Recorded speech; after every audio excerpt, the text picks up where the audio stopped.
Hey y'all, so I'm so glad you clicked on this video. I was going to show you a quick craft that you can do all by yourself. It's super easy. You don't really even have to know how to sew very well to do this project for fall. And I wanted to show you what I found at the grocery store.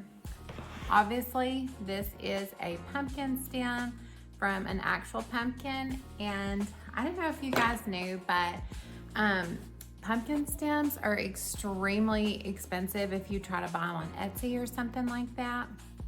But I found those pumpkin stems at the bottom of a box of pumpkins at the grocery store. So if you are wishing that you could make pumpkins this year, you know, but you didn't save your pumpkin stems from last year, try your grocery stores, your Walmart, nursery, anywhere that sells pumpkins, and see if any of them are broken off in the bottom of the box and see if they'll let you have them, and they probably will. Okay, so let's talk materials.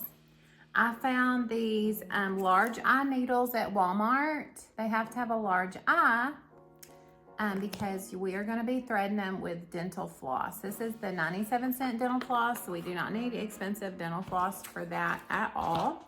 Of course, your pumpkin stems, if you can find them. If not, you know, you could always get like plastic ones from old pumpkins or something to work. I've even seen people make them out of clay, which is really cool. Okay, so then you're gonna need some polyfill. I've seen people for weight stuff them with lentils or even gravel from a fish tank, which I think is just genius because that is so inexpensive. But I already have these. I swear I'm fixing to dump them all over the floor. I already have these. These are those little, what are they called? Poly pellets. They're upside down, y'all can't see. They're poly pellets and they're just little silicone beads. These are kind of expensive. So I think that if I didn't have these already, I'd probably use fish tank gravel from Walmart, but that's just to give our pumpkin a little bit of weight. You're gonna need some scissors, and I've got my little hot glue gun heating up over here. And of course you're gonna need some fabric. I found, is this one? Yeah, I found this gorgeous velvet at Hobby Lobby for, I believe, $3 on the clearance rack. So I'm super excited to use this. I think it's gonna look really pretty with my blues in my living room this year.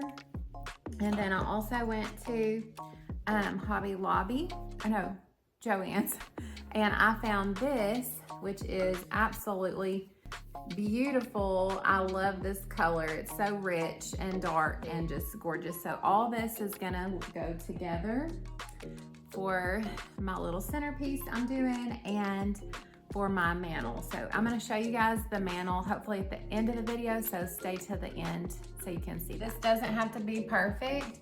You're just gonna kind of cut your corners, and we're gonna make a kind of bigger one. Not too much. And like I said, this does not have to be a perfect circle by any means. Matter of fact, mine may not even be a circle. It might be an oval. Are we accidentally making this small? I think I messed this up. That's okay. You really are gonna have a hard time messing this up. So, okay, so basically there you go. And I'm just gonna make it a little bit more circular. See, it doesn't have to be perfect. So at this point, you wanna turn it pretty side down. So your not so pretty side is showing. And I'm gonna go ahead and get my needle and my dental floss thread, and I'm gonna thread that. And then we're just gonna do an in and out stitch all around the outside edge. It's also for you professionals, it's called a basting stitch. But yeah, it's easy, it's just in and out.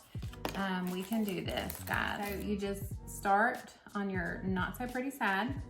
I'm gonna get really close so you can see this. Okay, so here we go. I'm gonna pull my thread through. See how the knot caught?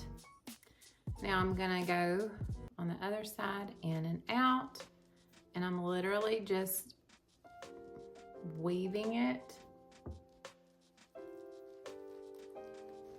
Push it through, push it through.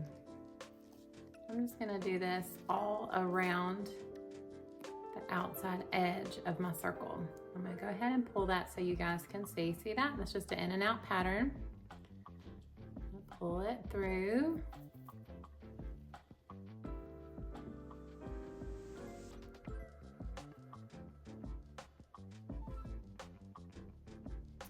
So there we are. So we're just going to continue doing that all the way around our circle.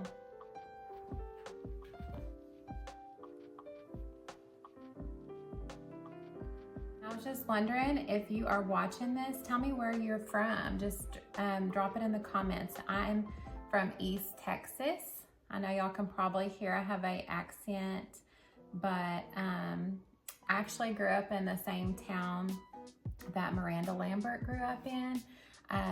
She was a little bit older than me, but I remember her very well. I'm gonna tell y'all a little bit of story about her.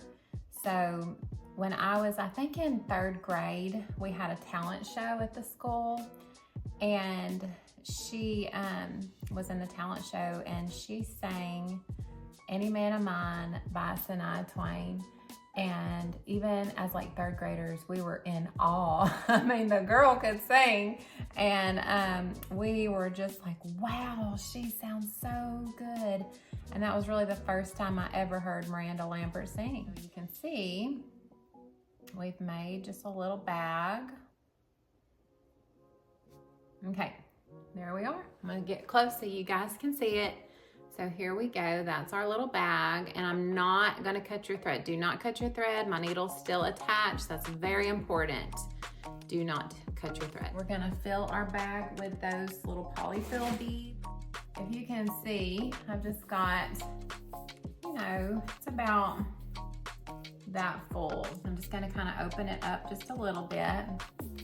And so just 2 humongous handfuls. And as you tighten it up, it's going to fill out more. You know what I'm saying? Just start pulling on our dental floss. And I'm gonna push that. I'm gonna push that so you can see a little bit better. This is what we've got so far. I'm pushing my thumb in as I tighten. I'm gonna pinch the top together, and with my remaining thread, I'm just going to sew those 2 sides together.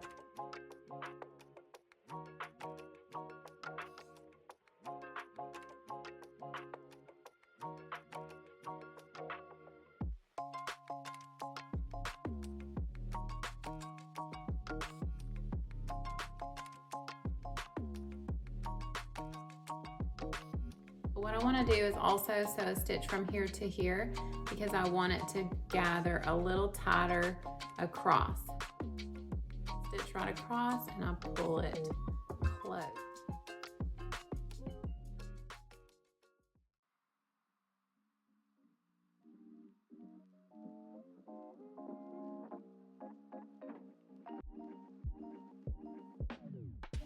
I'm just gonna poke my needle straight down.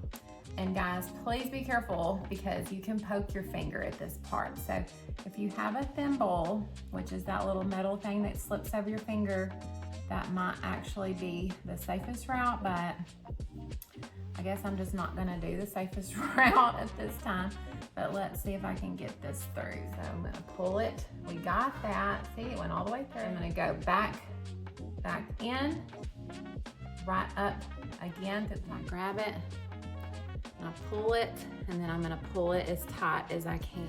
So what that did was that created this little bump on the bottom, and it also pulled our pumpkin into itself. This is gonna give us a really good basis for our stem to go through. One more time, straight down. Watch your fingers, guys. Please be careful. And we're just gonna watch for the tip of that needle.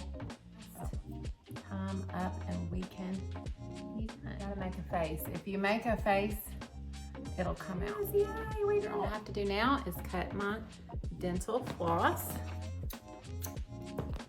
And I'm going to tie just a regular knot. Okay, so again, you can just fluff up your little, this is our final pumpkin. Look at the bottom. It looks so high quality, so cute. Y'all ready to add those pumpkin stems? I'm so excited. Put a little dot right there at the top. And we're just gonna hold it down. I'm gonna press it and hold it for just a moment.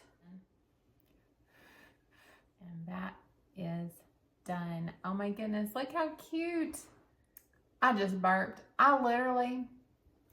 We need to play a game called Where's the Burp on my videos, because I will burp on every video. It's just my signature for some reason. Anyways, let me show you guys how I style these little pumpkins in my house. I'm gonna make a whole bunch more of these and then I'll catch you back here in a minute.